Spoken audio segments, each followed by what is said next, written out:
Hello students, good morning to all of you. I hope कि आप अच्छे होंगे। तो आइए आज हम लोग ऑर्गेनिक केमिस्ट्री में क्लास 11 का ऑर्गेनिक केमिस्ट्री में नॉमेनक्लेचर पढ़ने जा रहे हैं, नॉमेनक्लेचर ऑफ ऑर्गेनिक कंपाउंड। तो फर्स्ट ऑफ ऑल मैं हूं एस के पटेल और आप देख रहे हैं मेरा लवली चैनल इम्प्रेशन ट्यूटोरियल। तो आइए हम लोग स्टार्ट करते हैं। इस चैप्टर को अच्छे से समझिएगा, कंसंट्रेट रहिएगा, एकदम वीडियो को ध्यान से देखिएगा, पूरा का पूरा वीडियो देखिएगा। पूरा वीडियो देखते नहीं है, बाद में कहते सर ये कैसे हो गया, ये समझ में नहीं आया, तो कैसे होगा? पूरा वीडियो केयरफुल हो करके देखिए तो आपको समझ में आएगा। एक एक पॉइंट को मैं जीरो से लेकर के हीरो तक बताऊंगा, जीरो से हीरो बना दूंगा। यानी कि आपको कुछ नहीं आता है और जब आप मेरा लेक्चर पढ़ेंगे तो आप जीरो से हीरो बन जाएंगे। तो इसी एग्रीमेंट के साथ हम लोग आगे बढ़ते हैं कि हम लोग को जीरो से हीरो बनना है। तो आइए हम लोग देखते हैं कि इस चैप्टर में हम लोग क्या क्या पढ़ेंगे। तो हम लोग इस चैप्टर में सबसे पहले बेसिक चीज पढ़ेंगे। बेसिक चीज में हम लोग ट्रिवल सिस्टम पढ़ेंगे, एपीसी नोमेनक्लेचर में प्रीफिक्स सफिक्स ये सब चीज पढ़ेंगे, जो है कुछ रूल्स होते हैं उसको पढ़ेंगे। फिर नोमेनक्लेचर ऑफ एल्केन पढ़ेंगे, एल्कीन का नोमेनक्लेचर, एल्काइन का नोमेनक्लेचर पढ़ेंगे। उसके बाद हम लोग पढ़ेंगे फंक्शनल ग्रुप, और फंक्शनल ग्रुप पढ़ने के बाद हम लोग जितने भी फंक्शनल ग्रुप्स हैं सभी का nomenclature, like alcohol, aldehyde, ketone, amine, carboxylic acid, halogens, जो भी आएंगे सभी का हम लोग नोमेनक्लेचर पढ़ेंगे। फिर उसके बाद हम लोग साइक्लिक कंपाउंड का नोमेनक्लेचर पढ़ेंगे। साइक्लिक कंपाउंड के बाद जो है हम लोग बाईसाइक्लो, बाईसाइक्लो होता है यानी कि दो रिंग एक ही में जुड़ा होता है। स्पाइरो, स्पाइरो में भी दो रिंग एक ही जोड़े होते हैं, दोनों का अलग अलग कंसेप्ट होता है। तो बाईसाइक्लो पढ़ेंगे, स्पाइरो पढ़ेंगे। उसके बाद हम लोग एरोमेटिक कंपाउंड का नोमेनक्लेचर पढ़ेंगे, और उसके बाद हम लोग पढ़ेंगे हेट्रोसाइक्लिक कंपाउंड का नोमेनक्लेचर। ये काफी इंपॉर्टेंट है। तो ये जो है काफी बेसिक से शुरू कर रहे हैं हम आप लोग को, और जीरो से लेकर के हीरो आप लोग को बनाएंगे। तो आप लोग तैयार रहिए और हम लोग पढ़ते हैं नोमेनक्लेचर। तो नोमेनक्लेचर का मीन्स क्या होता है? नोमेनक्लेचर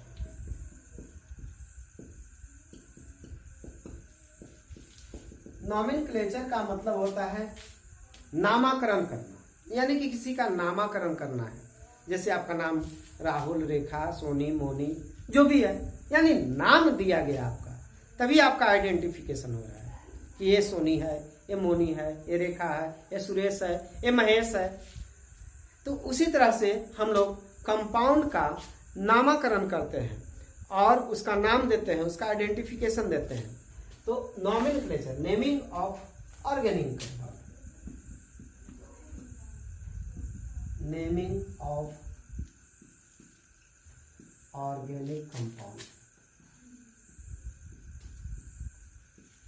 ऑर्गेनिक कंपाउंड का नेमिंग को हम लोग नोमेनक्लेचर के नाम से जानते हैं।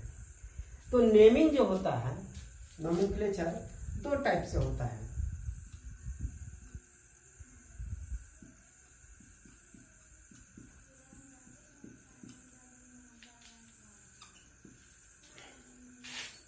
ओल्ड कन्वेंशन के अनुसार पहले के लोग जो है वो कॉमन नेम रख देते थे, जिसके सोर्स के आधार पर, कहीं से भी जो उसका सोर्स मिला तो उसके आधार पर नाम रख देते थे।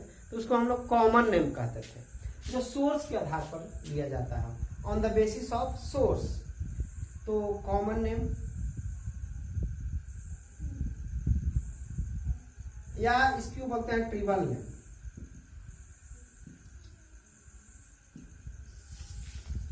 ये जो होता है on the basis of source, ये किसके आधार पर, on the basis of source, source के आधार पर। जैसे मान लो कि यूरिया, यूरिया जो आया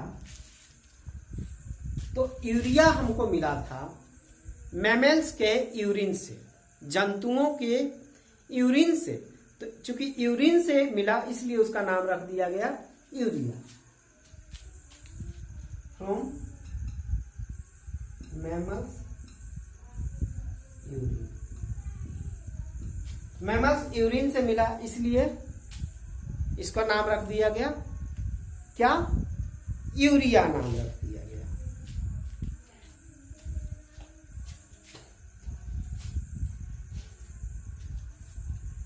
फॉर्मिक एसिड,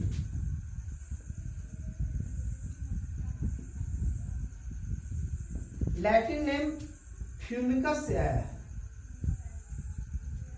इसका मतलब होता है रेड एंड, यानी कि लाल चिट्टी से फॉर्मिक एसिड मिला हम लोग को। मिथाइल अल्कोहल वुड से, लकड़ी से इसका डिस्टिलेशन किए तब जाकर के मिल गया किसका, लकड़ी का, वुड का डिस्टिलेशन किए तब, यानी कि मिथाइल अल्कोहल कहां से मिला, वुड से। मिथाइल अल्कोहल मिल गया वुड से। इसी तरह से एसिटिक एसिड मिला विनेगर से, एसिटम, एसिटम मीन्स होता है विनेगर, है ना। तो ये किसके आधार पर, सोर्स के आधार पर नाम दिया गया। लेकिन जैसे जैसे कंपाउंड बढ़ता गया तो एक ही कंपाउंड कई सोर्स से मिलने लगे, एक ही कंपाउंड कई, जैसे मेथेन, मेथेन, मेथेन जो है हम लोग को क्या कीचड़ में भी मिल जाता है, उसका अलग सोर्स भी है, बहुत सारे सोर्स से हमको मेथेन मिल जाता है। तो ये दिक्कत आने लगी कि इसका कॉमन नेम क्या रखा जाए, तो कॉमन नेम क्या रखा जाए, तो दिक्कत आने, तो फिर एक क्या हुई, जेनेवा में मीटिंग हुई 1892 में, और वहां पे एक ऐसा नामकरण के लिए पद्धति लाया गया कि पूरे विश्व में उसके नाम से जाना जाए। पुनः फिर बेल्जियम में 1930 में एक मीटिंग हुई, उस जिनेवा सिस्टम को डेवलप करके और IUPAC सिस्टम लाया गया। तो IUPAC सिस्टम का फुल फॉर्म होता है international union of pure and applied chemistry. तो दूसरा है IUPAC सिस्टम।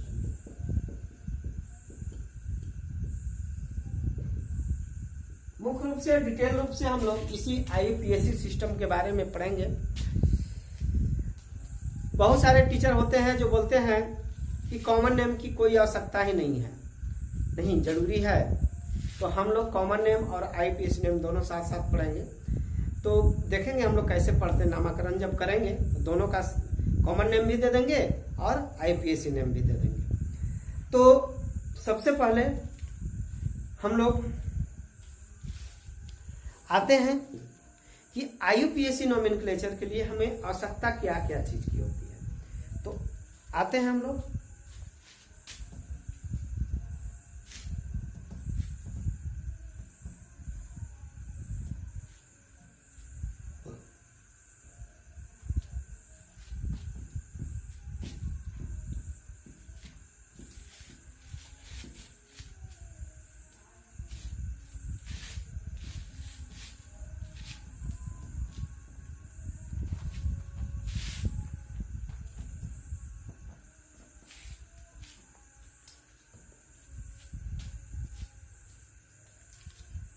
IUPAC nomenclature.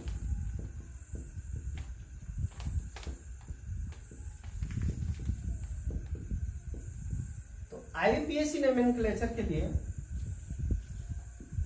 हमें तीन चीज की आवश्यकता होती है। पहला है प्रीफिक्स, वर्ड रूट और सफिक्स। प्रीफिक्स जो वर्ड रूट के पहले, यूज बिफोर वर्ड रूट, जो वर्ड रूट के पहले यूज होता है उसको हम लोग बोलते हैं प्रीफिक्स। तो प्रीफिक्स जो होते हैं दो प्रकार के होते हैं। प्रीफिक्स,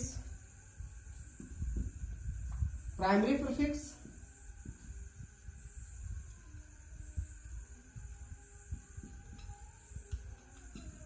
और सेकेंडरी प्रीफिक्स।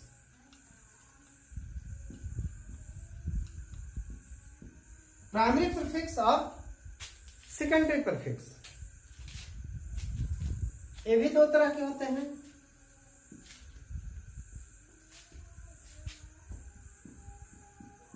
प्राइमरी सफिक्स और सेकेंडरी सफिक्स। तो हम लोगों को प्रीफिक्स, वर्ड रूट और सफिक्स, प्रीफिक्स जो वर्ड रूट के पहले यूज होता है, सफिक्स जो वर्ड रूट के बाद होता है। तो ये भाई वर्ड रूट क्या है? तो वर्ड रूट मेन चेन में कार्बन की संख्या को बताता है। वर्ड रूट क्या है? मेन चेन में कार्बन की संख्या को बताता है। तो आइए हम लोग देखते हैं। तो प्राइमरी सफिक्स जो है ये साइक्लो, बाईसाइक्लो, स्पाइरो इसको बताता है। बाईसाइक्लो, साइक्लो, स्पाइरो इसको कौन बताता है? Primary suffix. साइक्लिक होगा, बाईसाइक्लिक होगा या स्पाइरो है कंपाउंड, उसको कौन बताता है? Primary suffix. Secondary suffix primary prefix जो है बाईसाइक्लो, साइक्लो और स्पाइरो को बताता है। सेकेंडरी प्रीफिक्स जो है वो सबस्टिट्यूएंट को बताता है। किसको बताता है? सबस्टिट्यूएंट, या कह सकते हैं हम लोग ब्रांच को। सबस्टिट्यूएंट या ब्रांच को। ब्रांच का नेमिंग हम लोग सेकेंडरी प्रीफिक्स के अंतर्गत करते हैं। ये जो है बताता है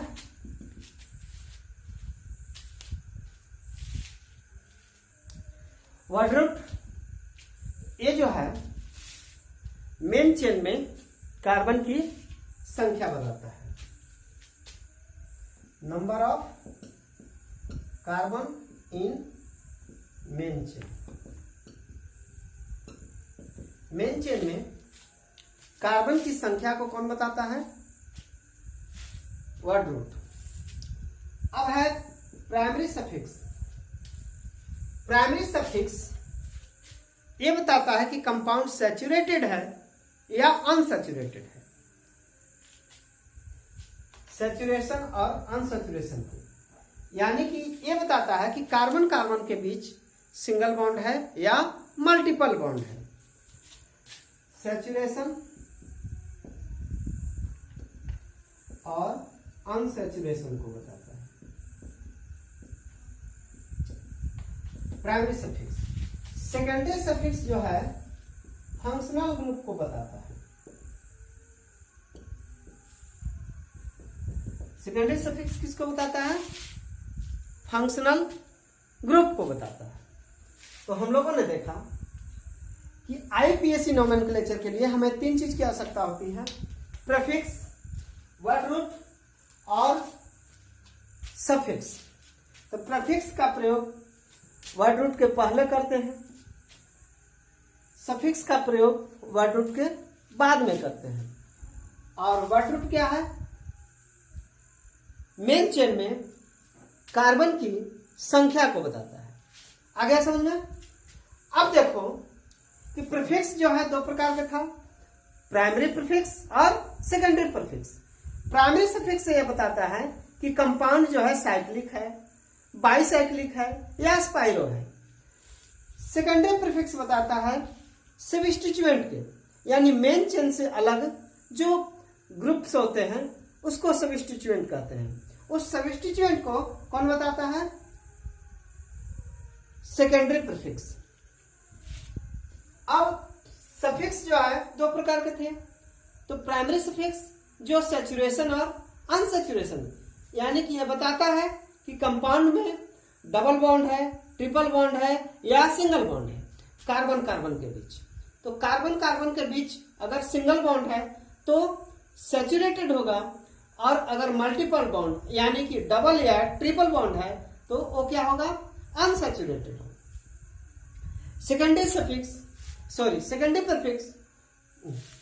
सेकेंडरी सफिक्स जो है आपको फंक्शनल ग्रुप को बताता है कि कौन सा अल्कोहल है, अमीन है, एल्डिहाइड है, कीटोन है, क्या है, इसको बताता है कौन? Secondary suffix. तो आइए एक एक करके देखते हैं हम लोग।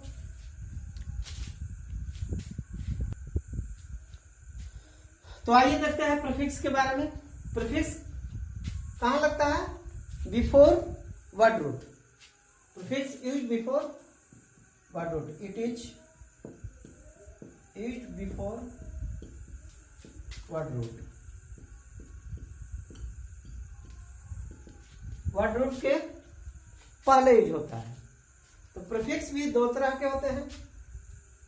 पहला है प्राइमरी प्रीफिक्स,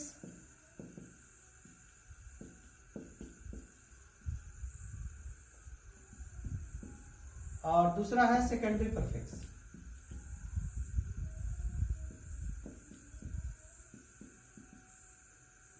तो प्राइमरी प्रीफिक्स ये बताता है कि कंपाउंड जो है साइक्लो है, बाइसाइक्लो है या स्पाइरो है। साइक्लो, बाइसाइक्लो और स्पाइरो को बताता है। सेकेंडरी प्रीफिक्स सब्स्टिट्यूएंट को बताता है। एक इसका नोमेनक्लेचर करता है सब्स्टिट्यूएंट का, यानी ब्रांचिंग का। इट रिप्रेजेंट ब्रांच, या इसी को बोलते हैं हम लोग सब्स्टिट्यूएंट।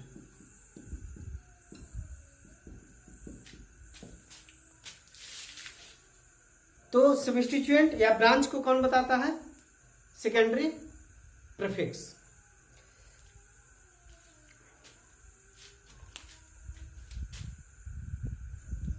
जैसे देखिए सब्स्टिट्यूएंट के रूप में हैलोजन यूज हो गया। हैलोजन में क्या आते हैं? Fluorine, chlorine, bromine, iodine. तो इसका जो है प्रीफिक्स क्या यूज करेंगे?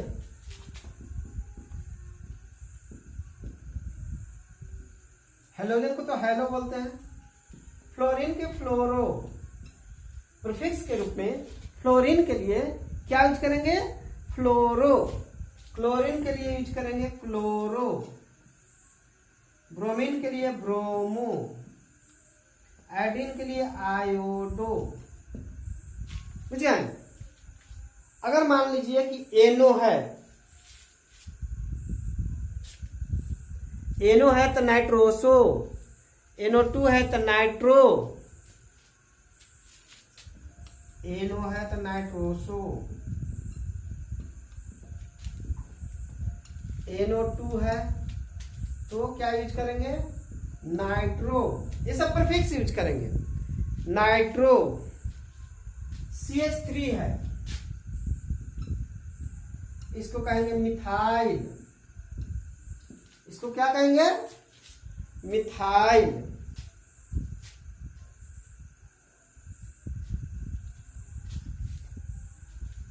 अगर मान लीजिए कि C2H5 है तो इथाइल। OCH3 है तो क्या यूज करेंगे? मिथॉक्सी। OC2H5 है तो इथॉक्सी।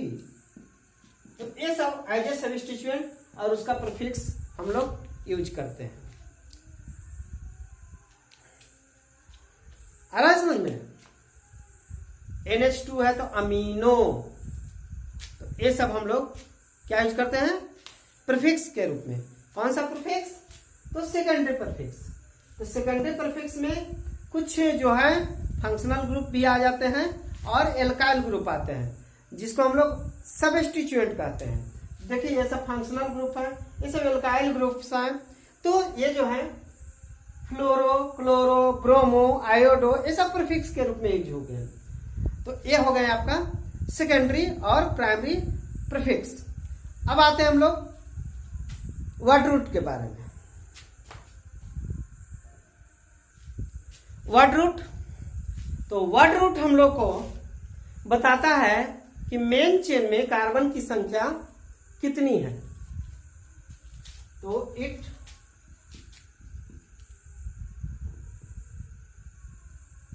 रिप्रेजेंट नंबर ऑफ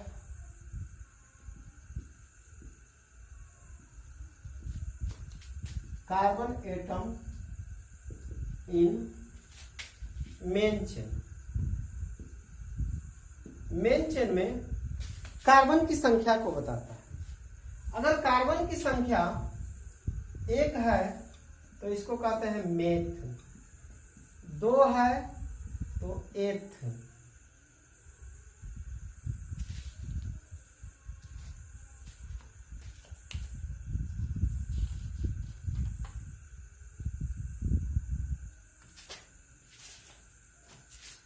3 है तो प्रोप, 4 है तो ब्यूट, 5 है तो पेंट, 6 है तो हेक्स, 7 है हेप्ट, 8 है ऑक्ट, 9 है नॉन, 10 है डेक, 11 है अनडेक, 12 है डोडेक। इस तरह से कार्बन की संख्या को बताता है। तो ये जो है वर्ड रूट है आपका, जो कार्बन की संख्या को बता रहा है। 1 है तो मेथ, 2 है तो एथ, 3 है तो प्रोप, 4 है तो पेंट, 4 है तो ब्यूट, 5 है तो पेंट, 6 है तो हेक्स, 7 है तो हेप्ट, 8 है तो ऑक्ट, 9 है तो नॉन, 10 है तो डेक। इस तरह से आप याद करेंगे। और यह है रूट वर्ड रूट। तो वर्ड रूट हम लोग को यह बताता है कि कार्बन की संख्या कितनी है मेन चेन में। ठीक है, अगले हम लोग पढ़ रहे हैं सफिक्स के बारे में। अब हम लोग देख रहे हैं सफिक्स के बारे में।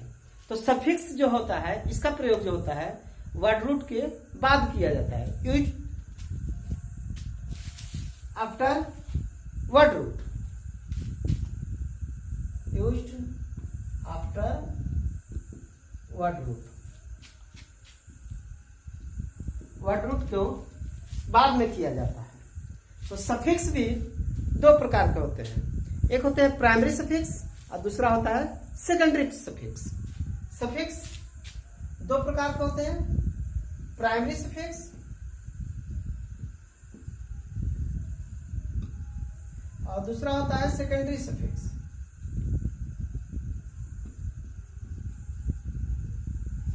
प्राइमरी सफिक्स ये बताता है कि कंपाउंड सैचुरेटेड है या अनसैचुरेटेड, रिप्रेजेंट कंपाउंड सैचुरेटेड और अनसैचुरेटेड, यानी कि कार्बन कार्बन के बीच में सिंगल बॉन्ड है या मल्टीपल बॉन्ड है, इसको बताता है कौन? Primary suffix. सैचुरेशन और अनसैचुरेशन,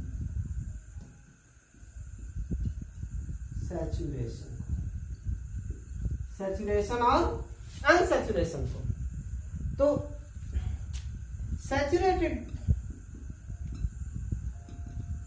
कंपाउंड उसको कहते हैं जिसमें carbon carbon single bond between carbon carbon atom, carbon carbon atom के बीच में सिंगल बॉन्ड उपस्थित होता है। Single bond between between carbon carbon single bond. क्या यूज करते हैं इसके लिए? सफिक्स एन यूज करते हैं, ANE यूज करते हैं सिंगल बॉन्ड के लिए। Unsaturated,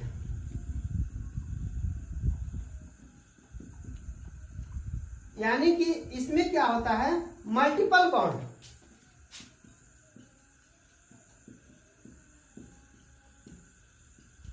between carbon carbon atom, यानी कि डबल और ट्रिपल बॉन्ड। मल्टीपल बॉन्ड उसको कहते हैं जिसमें डबल और ट्रिपल बॉन्ड होता है। तो अगर डबल बॉन्ड है तो इसके लिए हम लोग सफिक्स यूज करते हैं इन। क्या यूज करते हैं? ENE, इन। अगर दो डबल बॉन्ड है तो सफिक्स के पहले डाई प्रीफिक्स लगाते हैं। सफिक्स के पहले डाई प्रीफिक्स लगाते हैं। तो डाई इन, क्या लिखते हैं? डाई इन, डाई इन। तीन डबल बॉन्ड है तो प्रीफिक्स लगाते हैं के पहले क्या? ट्राई प्रीफिक्स लगाते हैं, ट्राई, और सफिक्स लगाते हैं इन, ट्राई इन। अगर ट्रिपल बॉन्ड है तो इसके लिए हम लोग सफिक्स यूज करते हैं आइन। कौन सा सफिक्स यूज करते हैं? आइन। अगर दो ट्रिपल बॉन्ड है तो डाई आइन। तीन ट्रिपल बॉन्ड है तो ट्राई आइन। इस तरह से हम लोग लिखते हैं सैचुरेटेड और अनसैचुरेटेड के लिए। अनसैचुरेटेड के लिए सफिक्स यूज करते हैं NANE, यानी सिंगल बॉन्ड को बताता है। डबल बॉन्ड को जो बताता है उसको इन लिखते हैं, ENE, इन। दो डबल बॉन्ड डाइन, तीन डबल बॉन्ड ट्राइन। इस तरह से जितने डबल बॉन्ड बढ़ेंगे, डाई, ट्राई, टेट्रा, पेंटा, हेक्सा, इस तरह से बढ़ते चला जाएगा। उसी तरह से ट्रिपल बॉन्ड के लिए आइन लिखते हैं सफिक्स।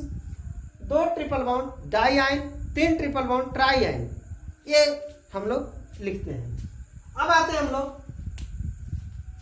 सेकेंडरी सफिक्स की ओर। तो सेकेंडरी सफिक्स जो है फंक्शनल ग्रुप को बताता है।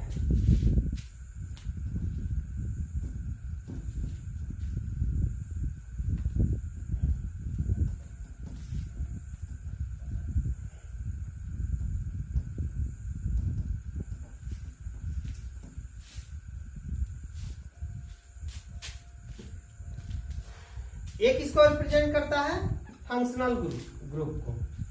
तो it represent functional group.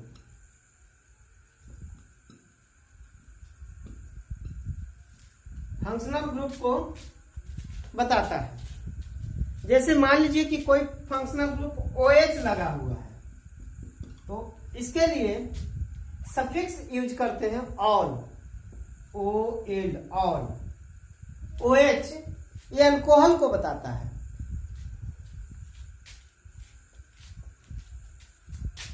Functional group है और सफिक्स है। OH लगा हुआ है तो इसके लिए ऑल, OH लगा हुआ है तो ऑल। अगर CHO लगा हुआ है तो ऑल, AL, ऑल। CHO लगा हुआ है तो ऑल। और CO लगा हुआ है, C double bond O, on, ONE, on. C double OH लगा हुआ है, ओइक एसिड। क्या लगाएंगे? Oic acid.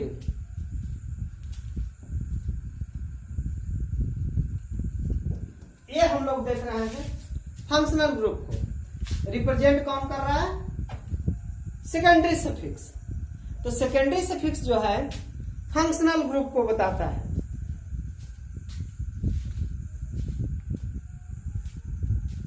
सपोर्टेड मान लीजिए कि C ट्रिपल बॉन्ड N लगा हुआ है, इसको लिखेंगे नाइट्राइड। NH2 लगा हुआ है, अमीन। ये क्या बता रहा है? सेकेंडरी सफिक्स को। तो आज हम लोग पढ़े प्रीफिक्स, सफिक्स और वर्ड रूट। अब इसका यूज देख लेते हैं कि तीनों का यूज कैसे करते हैं।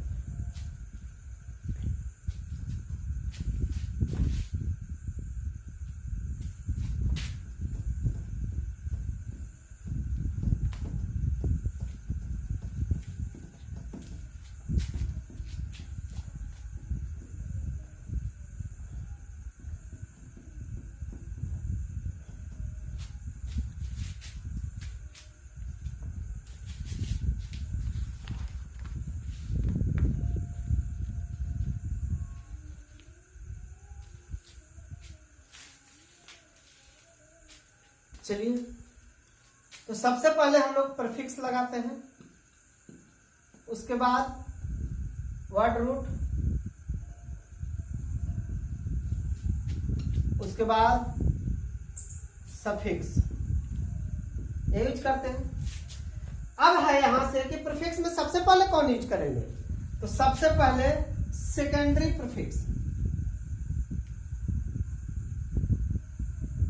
यानी कौन? सबस्टिट्यूएंट, सेकेंडरी प्रीफिक्स। उसके बाद प्राइमरी प्रीफिक्स। अगर मान लीजिए कंपाउंड में साइक्लो है, बाईसाइक्लो है, अस्पाइरो है, तो उसको यूज करते हैं। अस्पाइरो, साइक्लो, बाईसाइक्लो, ये सब है तो इसको यूज करते हैं। सब्स्टिट्यूएंट है तभी लगाएंगे, नहीं रहेगा तो नहीं लगाएंगे। उसके बाद वर्ड रूट। वर्ड रूट हम लोग को बताता है क्या? कार्बन की संख्या को, किसमें? मेन चेन में। उसके बाद आ जाते हैं हम लोग सफिक्स में। सबसे पहले प्राइमरी सफिक्स का प्रयोग करते हैं। सफिक्स में सबसे पहले किसका प्रयोग करते हैं? Primary suffix. तो प्राइमरी सफिक्स आपको बताता है कि कंपाउंड कार्बन कार्बन के बीच में सिंगल बॉन्ड है या मल्टीपल बॉन्ड है। उसके बाद लगाते हैं हम लोग सेकेंडरी प्रीफिक्स। ये रूल्स है अरेंजमेंट का। Arrangement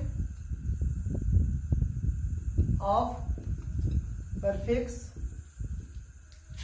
suffix and word root. Word root, prefix और सफिक्स का अरेंजमेंट कैसे करते हैं, ऐसे देख ले रहे हैं हम लोग। सपोज दैट, मान लो एक कंपाउंड दिया गया है आपको CH3 CHNO2 CH2 CH3।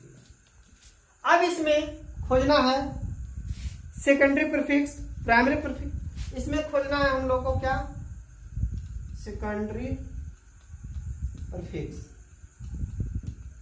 Primary prefix, word root, primary suffix, secondary suffix. इतना चीज हम लोग को खोजना है इसमें। अब देखिए, अच्छा यहां पे और दिया हुआ है CH2NH2 दिया। अब देखिए कि ब्रांच में कौन है? NO2 है। ब्रांच में कौन है? NO2। तो NO2 को नाइट्रो बोलते हैं, यानी कि सब एज ए सबस्टिट्यूएंट यूज करते हैं। तो ये सबस्टिट्यूएंट है, तो ये सब सेकेंडरी प्रीफिक्स हो गया नाइट्रो। अब इसमें देख रहे हैं साइक्लो, बाईसाइक्लो, अस्पाइरो है कि नहीं है? तो नहीं है, यानी कि प्राइमरी प्रीफिक्स नहीं है, नो, या नील लिख सकते हो। वर्ड रूट, मेन चेन, ये है आपका मेन चेन। इसमें कार्बन की संख्या कितनी है? 1 2 3 4, 4 है। तो वर्ड रूट क्या हो जाएगा? ब्यूट। इसका वर्ड रूट क्या हो जाएगा? ब्यूट हो जाएगा। और प्राइमरी सफिक्स, इसमें देखते हैं कि कार्बन कार्बन के बीच में सिंगल बॉन्ड है या मल्टीपल बॉन्ड, तो सब में सिंगल बॉन्ड है, यानी कि प्राइमरी सफिक्स लगाएंगे एन, ANE। सेकेंडरी सफिक्स में अमीनो ग्रुप लगा हुआ है। कौन सा ग्रुप लगा हुआ है? अमीनो ग्रुप, तो इसको लिखेंगे अमीन। तो इस तरह से अरेंजमेंट को हम लोग क्या करते हैं? पकड़ते हैं। तो आज हम लोग सीखें word root, primary suffix, secondary suffix, primary prefix और सेकेंडरी प्रीफिक्स। तो अब जो है नेक्स्ट अगले लेक्चर में हम लोग सीखेंगे। आज इतना ही, धन्यवाद।